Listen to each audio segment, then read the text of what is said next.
रेवंत रेड्डी तेलंगानार नुआ मुख्यमंत्री LB stadium आयोजित उत्सव में तेलंगानार प्रथम कांग्रेस मुख्यमंत्री और राज्यर द्वितीय मुख्यमंत्री भावे रेवंत नेइछन्ति शपथ।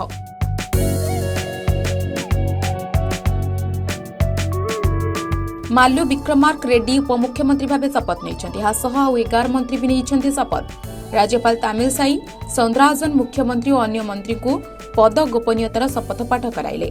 डी राजा नरसिम्हा, उत्तर कुमार रेड्डी, के वेंकट रेड्डी, सीताका, पी प्रभाकर, सिद्धर बाबू, तुमला नागेश्वर राव, कोंडा सुरेखा, जुपाली और कृष्णक पंगुलेटी भी शपथ नेइछन्ति।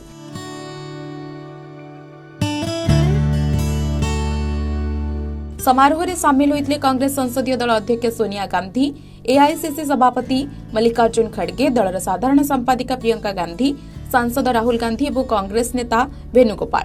यह कर्नाटक मुख्यमंत्री सिद्धरामैया और उपमुख्यमंत्री डीके शिवकुमार भी शपथ ग्रहण उत्सव में सामिल होते।